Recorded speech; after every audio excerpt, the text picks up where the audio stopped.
I am a soldier in the army of Israel. I view writing this war journal as a way that I may pass the time spent at the military post with something that occupies my thoughts. I began my life in Israel when I turned 6 years old. My family fled Nazi Germany. I picked up Hebrew very easily and acquired friends, and basically I grew up inhaling the air of this land. Even though I was a nationalist, and even though they tried a few times to attract me to join one of the underground movements, I was not enticed until I completed high school at the age of 18, and I enlisted in the Jewish Settlement Police in the Beit Sha'an Valley in 1946.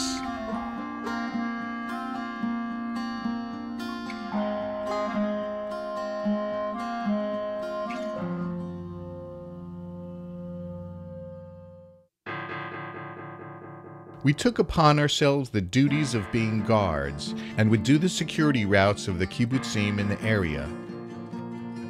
Also, when there was a need for an official force in the area, we would get into our 2 army vans for operations and became known across the valley. We patrolled the farms of Ein Harod, Tel Yosef, Beit HaShita, and eventually we were given a home at Kibbutz Mesilot. I remember the joy and the feeling of accomplishment when we succeeded in apprehending a couple of Arab thieves in the fishing pond, and when we managed to hold off an Arab attack on Ein HaNetziv, so that the next day the newspaper was full of praises for us. I remember the strong impression we made when we passed through the streets of Beit Sha'an in our army van, armed and escorting a convoy of vehicles. The dust and the heat which we faced with this environment, but also the pleasure of watching our Arab cousins looking up at us with hostile eyes and gritted teeth, and not daring to get up and murmur anything while the guns were pointed their way and the grenades were held in our hands.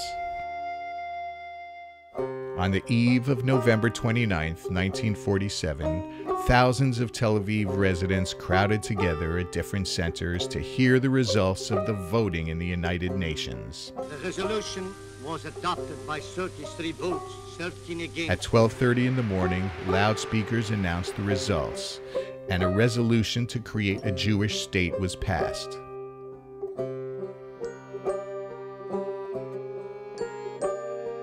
The elderly were crying with joy, while the youngsters danced the hora excitedly until daybreak. Each one of us fell into each other's arms, and I did not know if this was reality or a dream. Obviously, we did not go home, and we celebrated until daybreak.